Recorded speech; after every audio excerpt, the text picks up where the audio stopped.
Hello everybody, comment ça va bien dans la casse? Bon, nous sommes sur la vidéo de la colère partie 2. Non, parce que c'est bien gentil de vous parler de la colère et après, démerdez-y. Donc, je vais essayer de vous donner des petites astuces et on va essayer aussi aller un petit peu plus loin dans cette énergie de la colère.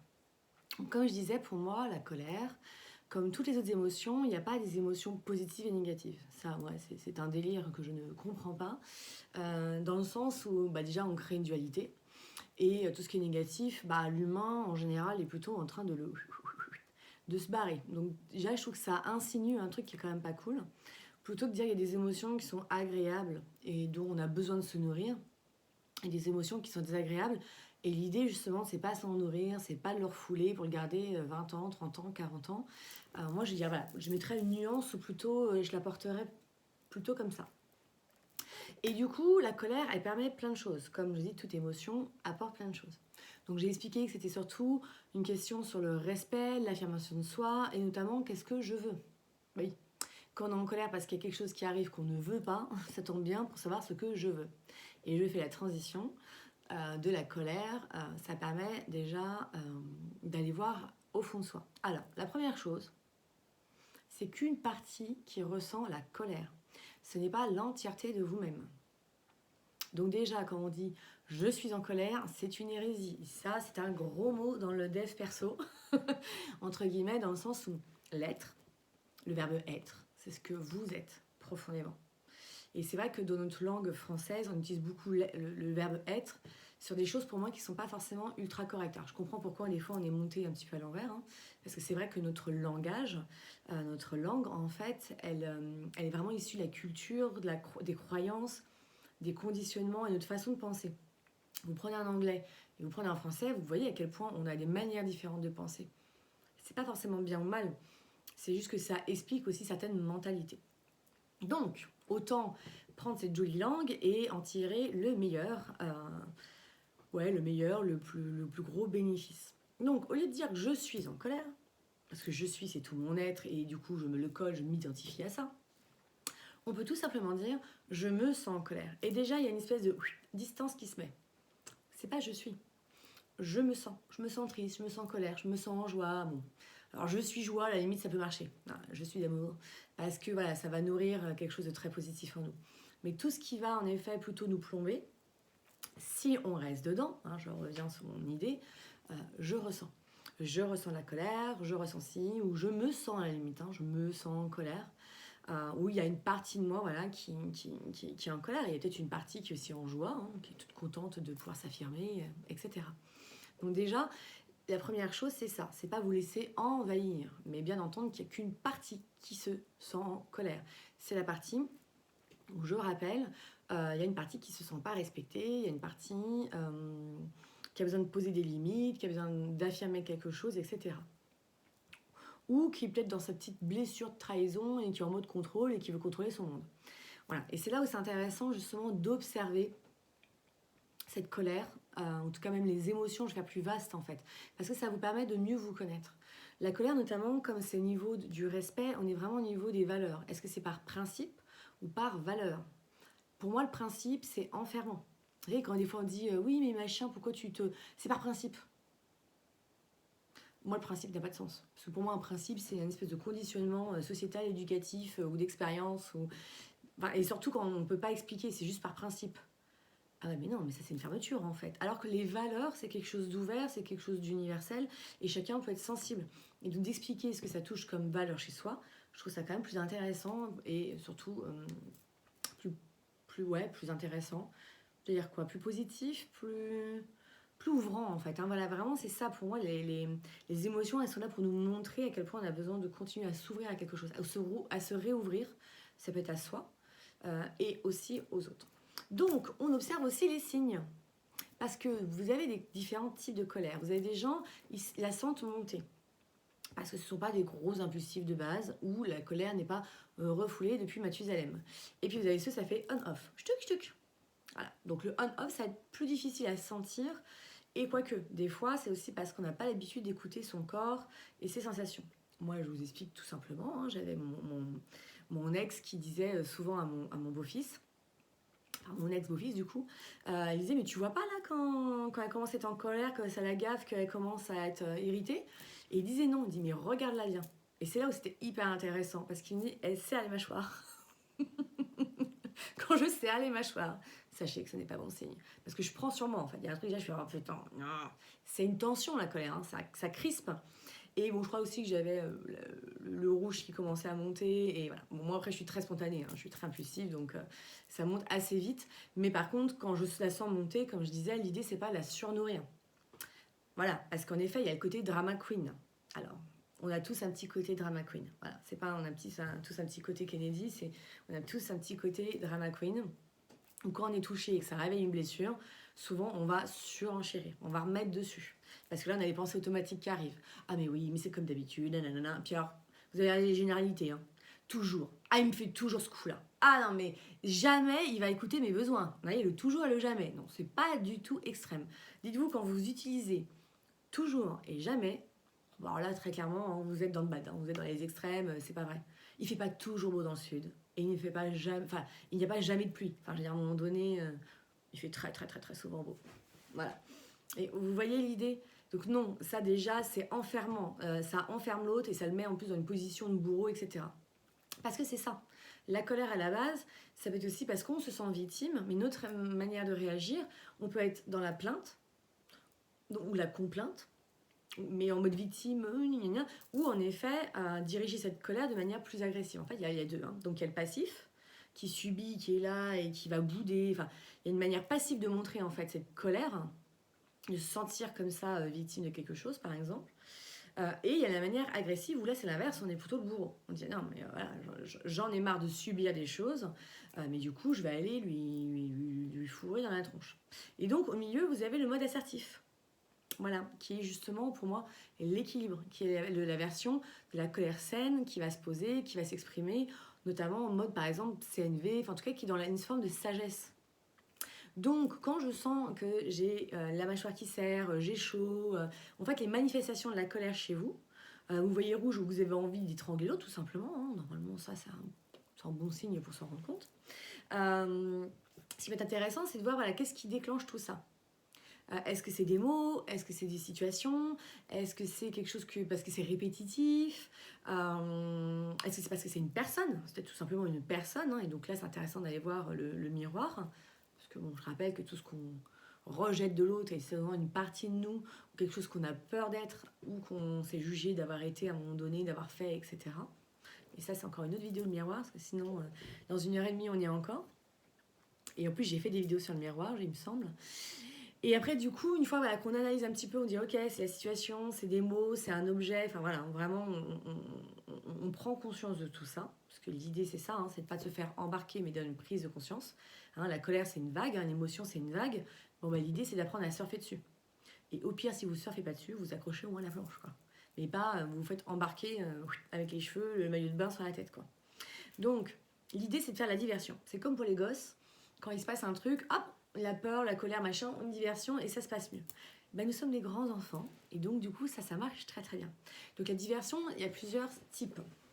On peut aller par exemple faire un tour, moi c'est ce que je dis souvent, hein. Quand je commence à être en colère, je dis voilà, moi je suis con comme un balai quand je suis en colère, je sais, hein. Alors moi j'exagère, alors là moi j'exagère, c'est toute la souffrance intérieure qui, le volcan. Donc au lieu d'exagérer et dire des choses qui vont pas être cool à l'autre ou on peut pas forcément venir dessus, je m'en casse.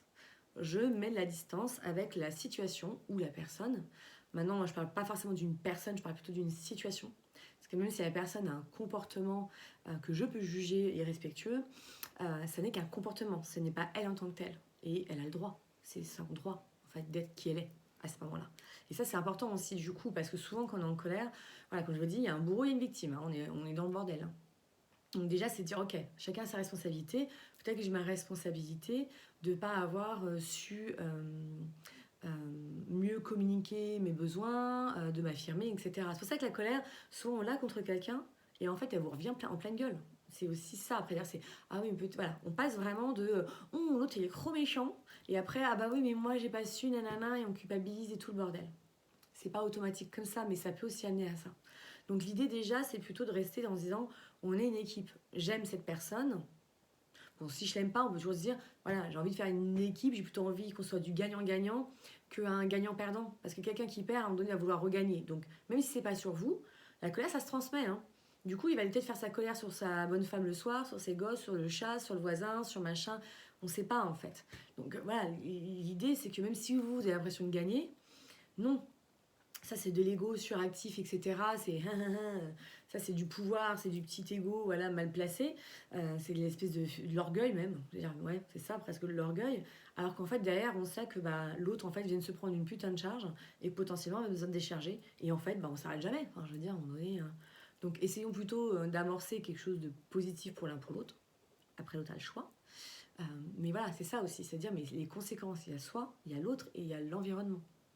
Parce que vous avez déjà vu dans les films, mais comme en effet un petit acte peut avoir un déboulé de quoi. Là j'ai regardé un film, comment ça s'appelle? Enfin c'est une série, je crois que c'est au Liban, et c'est sur une jeune femme qui se fait harceler, qui se fait même agresser par d'autres jeunes femmes, et en fait elle se venge. Et la vengeance, vraiment, on a l'impression que ça fait du bien sur le moment, mais je vous jure que derrière, vous le payez très cher, les autres le payent très cher, parce que forcément, ça amène toujours à quelque chose qui va toucher le plus mauvais en soi en fait. Alors que la vie vous venge naturellement et la personne, vraiment, hein, si on croit à la loi de cause à effet, c'est un boomerang la vie. Et la personne de toute façon va naturellement en fait avoir des expériences de vie qui vont la remettre face à elle. Ça n'a pas besoin de se venger. La meilleure des vengeances, on dit souvent, c'est d'être heureux. Montrer à l'autre, bah voilà, avec toi, sans toi, j'arrive à être heureux, je sais me reconstruire, voilà, je connais mon bonheur. Il n'y a rien de pire que le côté indifférence. La vengeance, c'est pas de l'indifférence, au contraire, c'est vous donner de l'importance à l'autre. Donc d'ailleurs, dans la colère, il y a une étape qui est le pardon. Mais pour l'instant, on n'est pas dessus. Donc on évite. On s'éloigne et peut-être pourquoi pas faire quelque chose parce que ça, imaginons vous très bien vous énerver parce que votre machine elle avait fui. Bon bah ça sert à rien de taper dedans pendant 20 ans. Vous repartez, vous faites autre chose, vous revenez, bon alors maintenant je suis plus calme. On réfléchit. Parce que quand la colère est là, enfin que n'importe quelle émotion, des fois le cerveau est parasité. Hein. Clairement il y a le ou au contraire ça fait des grésillements. Donc ça permet de prendre du recul, de la distance pour mieux revenir. En gros, l'idée c'est reprendre son souffle, de redescendre un peu. Voilà, parce que vous êtes en colère, mais l'autre aussi peut être en colère de votre colère. Alors, et donc, c'est l'escalade. Enfin, je veux dire, et à un moment donné, ça sert à rien. À part pour certains, notamment. Pour ça, moi, je fais la différence entre conflit et dispute. Un conflit est important. Ça permet de dire des choses qu'on a sur le cœur qu'on n'oserait pas dire autrement. D'où pourquoi je disais que la colère était intéressante. Maintenant, ce qu'on a sur le cœur, nos états d'âme. Et pas en mode reproche-accusation. Parce que alors là, c'est le ping-pong, c'est parti, enfin, c'est la fin de la fin. D'accord? Te dire, voilà, dans cette situation, quand tu fais ça, voilà ce que ça fait chez moi. Vraiment, la CNV, mais je vous encourage tous et toutes, c'est merveilleux la CNV pour avoir des meilleures relations à soi et avec l'autre. Et puis du coup, quand on fait ces prises de recul, bah, l'idée c'est d'aller voir en soi, hein, c'est pas l'autre, ah oui, mais l'autre il fait, non, mais l'autre on s'en fout. L'autre il vit sa vie, il est qui il est, quoi. On n'est pas là pour lui, on est là pour soi à la base. Et on n'a pas de contrôle sur l'autre. Le seul contrôle qu'on peut avoir, la maîtrise, c'est sur soi. Donc pour les contrôlants, bah, revenez à vous, hein, ça sera plus intéressant. Et du coup, c'est vraiment d'aller sans jugement se dire, mais qu'est-ce qui n'a pas été respecté pour moi à ce moment-là? Quelle valeur, quelle volonté, et est-ce qu'aujourd'hui, là, si je prends du recul, ou est-ce que ça me semble juste? Est-ce que ça me semble juste ou des fois, on en demande trop aux autres, on a trop d'attentes? D'ailleurs, souvent, hein, la colère, elle est liée au contrôle, parce qu'on voudrait contrôler l'environnement, on voudrait contrôler les choses. Ce qui crée souvent des frustrations. Non, non, les attentes, on peut en avoir par rapport à soi, et encore que, elles ont intérêt à être réalisables, bienveillantes, etc. Et à réajuster au fur et à mesure.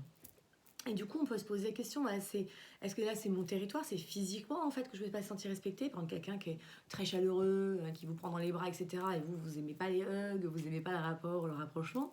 Est-ce que c'est parce que vous avez senti que vous n'avez pas de droit de parole, pas respecté parce que vous n'êtes pas senti entendu, une question d'intégrité, ça peut être aussi quelque chose qui est important pour vous et pour l'autre qui paraît pas important.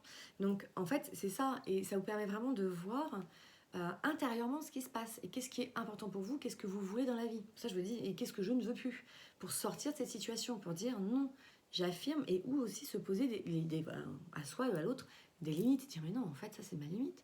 Et il n'y a pas de jugement à avoir, en fait. Il n'y a pas de jugement à avoir, il n'y a pas à l'imposer à l'autre, dire ça c'est ma limite, avec qui je suis aujourd'hui. Tu peux ne pas la comprendre, mais c'est comme ça que moi je vis la chose. Et on ne contrôle pas ses émotions et ses sentiments. Et ce qu'on vit intérieurement. On a des blessures en plus. Et du coup, c'est d'aller chercher le besoin. Et de quoi j'ai besoin? Parce que si vous faites, en fait, souvent, on va plutôt blâmer et faire des accusations plutôt que parler de ses besoins. Eh, tu penses pas à moi? Plutôt dire j'ai besoin de que tu me montres que tu penses à moi. À travers, par exemple, si, ça.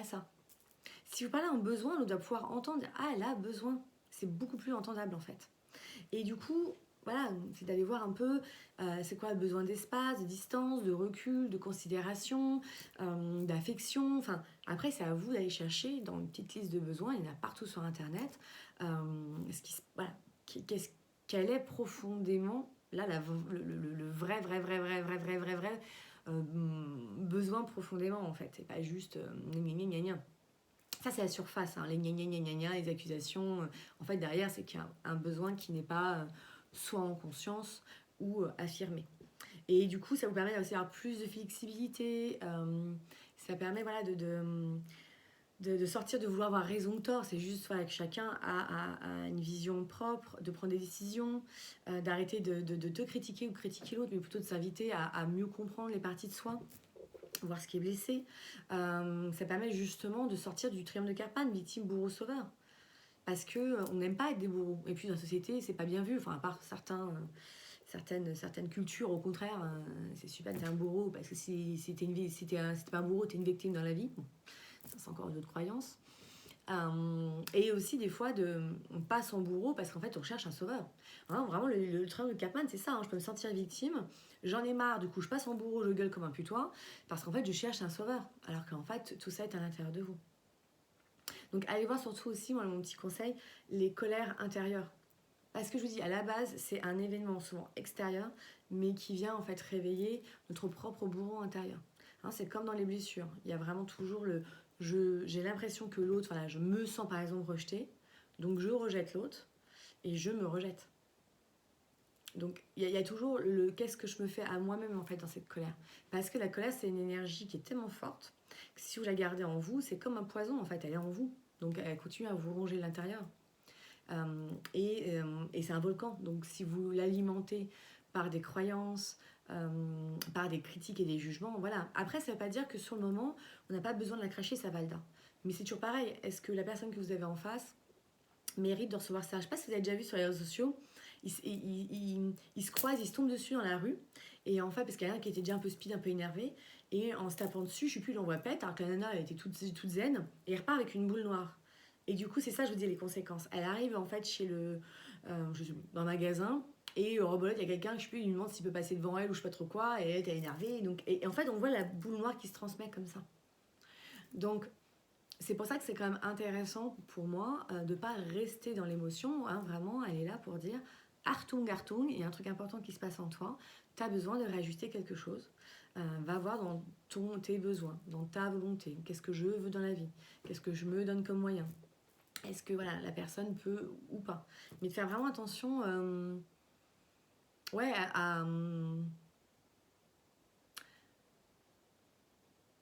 à être dans un rapport, ouais, vraiment ça qui me vient, gagnant-gagnant, en fait, avec l'autre. Et du coup, c'est là où devient, alors ça dépend toujours de la relation, mais l'art du compromis. Et pas de la concession, mais du compromis. Il y a des personnes, leur colère, elles vont bouder. Donc c'est le silence. Donc c'est pas terrible non plus. C'est pour ça qu'il y a vraiment différentes formes. Donc allez voir intérieurement. Est-ce qu'on vous a empêché, enfant, peut-être d'exprimer cette colère? Est-ce qu'à l'inverse, il y a une croyance de bah oui, mais dans la famille on est colérique, c'est comme ça? Ou est-ce qu'un jour, comme moi, on vous a dit ah bah oui, il est colérique? Et du coup vous identifiez. Enfin, bon, voilà, moi je me désidentifie à ça. Hein. J'ai eu beaucoup de comportements colériques.